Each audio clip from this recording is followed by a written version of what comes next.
Falando ainda da segurança, eu acho que essa questão da gente sair de casa com receio de perder a vida por causa de um celular é terrível, sem dúvida, e muitas pessoas perdem, como foi o caso do Vitor no Parque do Povo. Mas eu acho que tem um problema mais abrangente que está crescendo demais no Brasil, que é as facções criminosas tomando conta do território das grandes cidades. Ah, era só no Rio de Janeiro 20 anos atrás. Agora no Rio de Janeiro, é Manaus, é Belém, muitas outras cidades, está chegando em São Paulo também, e a gente vê que tem dezenas de milhões de brasileiros que vivem sob a lei, não do Brasil, mas sim sob a lei do crime. Como resolver isso? Esse é um diagnóstico que a gente vem fazendo e falando que esse é o principal problema brasileiro. Inclusive, o maior problema é a democracia brasileira. A partir do momento que a gente não controla o próprio território, a gente não tem processo democrático. A gente não tem Estado de Direito. A base da democracia é o Estado democrático de direito. Uma cidade como Santa Quitéria, no Ceará, que pertence ao Comando Vermelho, ela não tem Estado democrático de direito. Ela tem uma lei paralela. A questão que chegou em São Paulo, por exemplo, a Baixada Santista já é inteira do PCC. E eles fazem um tipo de dominância nessa região muito similar à dominância que o Comando Vermelho exerce nos morros. Isto pressupõe uma resposta no formato de guerra. E o formato de guerra que a gente diz é a implementação do direito penal do inimigo e o uso de todo o aparato repressivo do Estado para retomar nosso território.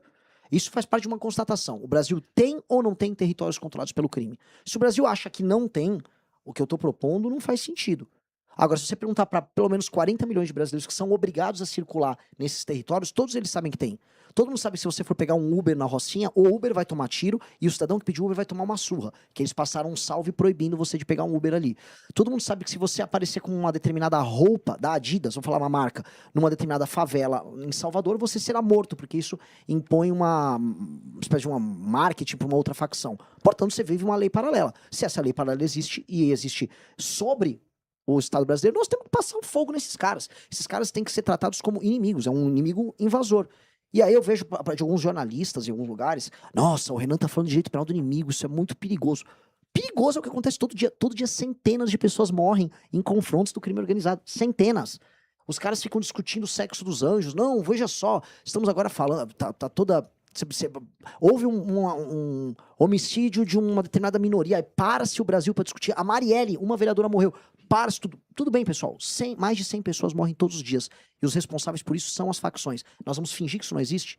Porque existe uma espécie de uma leniência e uma aceitação. O brasileiro vai se adaptando a essas circunstâncias e ele vai sobrevivendo. Não podemos aceitar. Chico Graziano.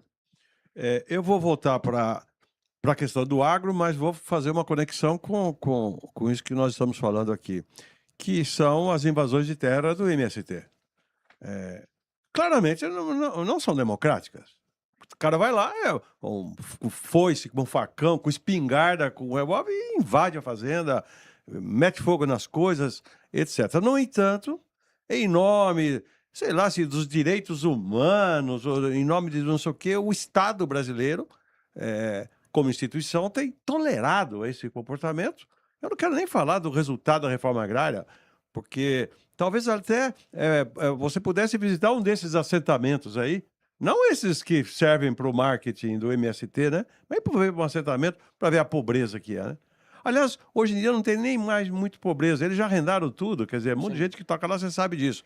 Mas então, a questão é essa violência tolerada dos bandidos, entendeu? Porque o MST são bandidos agrários também, ou não? São. Você citou o ponto primeiro da produtividade, porque a gente já tem anos de assentamentos que aconteceram desde os anos 90 para cá, e hoje já é auferível a produtividade deles, e ela é muito, assim, inúmeras vezes menos produtiva do que qualquer produtividade, qualquer propriedade, seja grande ou pequena. É incomparável a produtividade. Então, é um modelo falido. Já dá para falar que os assentamentos no Brasil são apenas favelização do campo com baixíssima ou nenhuma produtividade. Portanto, não funcionou. Qualquer um que queira assentar hoje é apenas agravar o problema e favelizar o campo. 2, entrou a questão indígena junto, que é um novo modelo de favelização do campo. 3, esse governo agora tem uma nota técnica, uma nota técnica número 4 de 2025, que impede o imediato restaurar da propriedade por parte do agricultor. Então, você basicamente cria uma indústria de leniência essas invasões. Essas coisas todas têm que ser brecadas já. E aí é o trabalho, infelizmente, de órgãos que não tem aí nem a ver com a MST, vamos falar de ICMBio, vamos falar do próprio INCRA, vamos falar do IBAMA, vamos falar de todos esses, vamos dizer, setores do governo federal que atuam de modo a gerar insegurança no campo. Porque uma hora é o MST, ele é o vetor da invasão. Outra é uma ONG estrangeira. Outra é uma tribo indígena. Todos eles geram essa insegurança. Um governo sério vai ter que gerar esse elemento que é central para toda a agricultura brasileira, que é segurança no campo. E aí, utilizar uma questão de segurança nacional e ir atrás das ONGs internacionais que atuam comprando, financiando, influenciando funcionários públicos desses órgãos, de modo a esses órgãos beneficiarem essas ONGs e as causas delas, e não o direito de propriedade no Brasil. Então, isso precisa ser tocado pelo próximo governo federal de maneira urgente. Renan, intercalando aqui essa rodada de propostas com um pouco de pincelada sobre a própria corrida eleitoral. A gente viu o Guilherme Boulos, inclusive, na TV, falando que o Lula precisa pensar nesse negócio de participar de debate, porque tem um menino do MBL que vai querer fazer corte para a rede social. Tem blogueiro ligado ao lulismo, vamos dizer assim, porque não é só o PT, você tem os partidos satélites também, defendendo abertamente que o Lula não participe dos debates eleitorais, pelo menos não no primeiro turno, e sinais da campanha do Flávio Bolsonaro para a imprensa de que o Flávio só deveria ir se o Lula realmente fosse. O que o senhor acha disso? E não é uma oportunidade para que as propostas sejam debatidas e contestadas? É bem humilhante eles fazerem isso. A campanha do Lula ter falado isso, né, um sincericídio do Boulos, eu já sabia que eles estavam preocupados. A gente tem interlocutores, através do Kim Kataguiri, com gente de esquerda e direita no Congresso, e havia essa preocupação. Alguns falavam que era um Pablo Marçal. Acho que o Boulos foi na linha, porque o Boulos teve que confrontar. Eu não sou um Pablo Marçal, eu vou lá para discutir proposta, mas acho que o contraste da proposta vai assustar. E do outro lado você tem um Flávio Bolsonaro que não me quer nos debates. O Flávio Bolsonaro já se manifestou com algumas emissoras, a equipe dele, já não tem como tirar esse Renan, só coloca os que é obrigatória a presença. Porque eu sou de um partido novo, não é obrigatória a minha presença. A presença que é facultada à vontade da emissora. A que o senhor atribui isso? Ao fato de eu confrontar ele e os demais não, e eu realmente dar as boas porradas que ele vai precisar levar. O Flávio Bolsonaro vai precisar ser questionado sobre No todos os sentido campos de físico corrupção. ou metafórico? Não, apenas metafórico. Porque ele leva pro... Sem cadeirada. Sem cadeirada. Levantou um bom ponto, porque houve cadeiradas na última, mas o Flávio, outro dia eu falei que, olha, o Flávio Bolsonaro precisa ser destruído. Eles, ele quer me destruir. Meu Deus, ele quer me matar. Eles levam isso pro campo literal. É bem perigoso. Eu fico também curioso, porque eles fizeram agora uma campanha nos últimos dias falando, olha, o Renan não tem diploma, ele é um analfabeto. Então eu me assusto porque ele tá com medo de debater com um cara plenamente incapaz, um analfabeto como eu. Eu sou um analfabeto, tenho mais propostas do que ele. Então, poxa, Flávio, vá lá. Eu já fiz, inclusive, eu repito, convido para fazer aqui na Matias TV esse debate. Flávio Bolsonaro, vamos debater. Só proposta. Você pode me ofender, eu não posso te ofender. Eu não vou falar de nenhum escândalo de corrupção seu. Você tem 10 minutos para apresentar suas propostas. Eu tenho 5 minutos para apresentar as minhas. Réplica e tréplica, você sempre com mais tempo. Eu te dou esse handicap. Pronto, não vou falar de rachadinha, não vou falar de nada. Você pode me ofender, fala o que você quiser, tá tranquilo, a gente avisa que é essa fórmula e você participa, que eu quero saber o que ele defende, para além de copiar as minhas propostas de segurança e copiar as do Lula de populismo. Então ele copia, vou dar coisas pros outros, que é o do Lula, e para mim vai fazer o prender o neutralizou. Não, quero saber a proposta do Flávio sobre SUS, quero saber por que o Flávio, que agora virou brabo contra o crime organizado, nunca passou projeto de lei contra o crime quando foi deputado estadual no Rio de Janeiro. Por que essa não era uma pauta importante para ele? Por que ele gostava de ajudar na área de segurança apenas assassino de aluguel de bicheiro, que era o Adriano da Nóbrega? Por que ele, quando foi senador, também não fez absolutamente nada nesses temas? Aí ele vai ter que explicar isso. Não adianta agora aparecer com uma proposta, aparecer com aquela Daniela que ele fica levando a tiracolo, mas não saber explicar nada. Explique. Tá aqui feito o convite, falo isso aqui, vai ser um prazer contar com a presença dele. Renan, aproveitando aí, quando o Partido Missão apresentou o plano de governo para o Tribunal Superior Eleitoral, eu vi as manchetes da imprensa e, obviamente, as manchetes contêm várias sínteses sobre propostas que são mais esmiuçadas no plano de governo. E uma dessas sínteses, além de desfavelização, que a gente pode falar depois, é fim do Bolsa Família. E durante muito tempo e durante muitas corridas eleitorais, a esquerda em torno do Lula sempre acusou os adversários de querer acabar com o Bolsa Família. Olha, se eles forem eleitos, eles vão acabar com o Bolsa Família. O Jair Bolsonaro chamava de Bolsa Farelo, criticava, dizia que era um instrumento usado para comprar o voto do idiota. Quando chegou no governo, acabou transformando ali o programa em Auxílio Brasil, mudando de nome, e no final aumentando o valor do benefício. Se não me engano, foi de R$400 para R$600 no último ano do governo, o ano eleitoral. E o que é essa proposta sua, do Renan Santos, do Partido Missão, para mudar o modelo do Bolsa Família? Ela pode ser sintetizada assim, que seria o fim do Bolsa Família?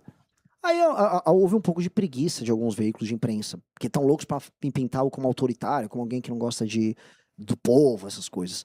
A gente vai alterar o Bolsa Família porque a diferença entre o remédio e o veneno é a dose. Quando você vai para o Nordeste e 40% dos domicílios estão no Bolsa Família, é que já não é mais remédio, virou veneno. Quando a carreira de uma pessoa de uma cidade pequena no interior do Nordeste ou interior da região Norte passa necessariamente em ir no CRAS obter um Bolsa Família, significa que aquele modelo econômico fracassou. E em vez dos governadores estaduais, dos prefeitos e o governo federal focarem de maneira desesperada em aumentar a atividade econômica, como, por exemplo, não sabotando o agro, eles fazem o contrário. Eles sabotam o agro, eles sabotam a atividade econômica, vivem da distribuição de emenda, da compra de voto puro e simples e do oferecimento do Bolsa Família. Isto vai acabar. Um homem ou uma mulher em idade economicamente ativa, sem filhos, não pode ter o Bolsa Família. Até tá no nome, é Bolsa Família.